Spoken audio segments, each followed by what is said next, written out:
டீமை இன்ட்ரோ பண்ணிக்கிறீங்கன்னும் போது ஃபஸ்ட்டு வந்து இவங்க மாப் கிளீனிங், அவங்க அந்த மாப் மாயாவிஸ், அவங்க ஃப்ளஷ் ஃபைட்டர்ஸ், கிச்சன் வந்து சாம்பார் ஸ்குவாட் அப்படின்னும் போது இன்ட்ரோ பண்ணுறதும் நல்லாவே பண்ணிக்கிட்டாங்க. இதில் வந்து நான் சொல்லணும்னு நினச்சது பாத்ரூம் கிளீனிங்கில் அவங்கவுங்க இன்ட்ரோ பண்ணிக்கிற இடத்துல 5 பேரை வந்து நாங்கள்லாம் பாத்ரூம் டீம் அப்படின்னு சொல்கிற இடத்துல ஃபினாயில் எஃப்ஜே, ஆசிட் அரோரா, எனக்கு அந்த ஆசிட் அரோரா தான் கரெக்டாக இருக்குமோ அப்படின்னு தோணுச்சு அவங்க பண்ணுறதுக்கு.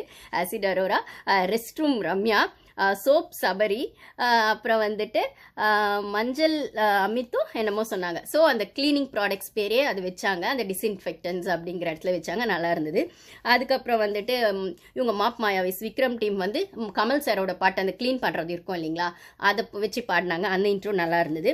அதுக்கப்புறம் காய்கறி டீம், அதான் கிச்சன் ஸ்குவாட், சாம்பார் ஸ்குவாடில் வந்து அவங்க வந்து எல்லாரும் ஒவ்வொருத்தரும் ஒன்று சொல்கிற மாதிரி பாடுதும் ஃபஸ்ட்டு சொல்கிறாங்க, நாங்கள் வெட்டுவோம், அப்புறம் வந்து இவங்க வியானா வந்து சொல்கிறாங்க பொங்குவோம், அப்புறம் வறுத்தெடுப்போம் திவ்யா சொல்கிறாங்க, அப்புறம் கழுவி ஊற்றுவோம் கனி சொல்கிறாங்க, அதுக்கப்புறம் வந்து கொட்டுவோம் அப்படின்னு சொல்லிட்டு சாண்ட்ரா சொல்கிறாங்க.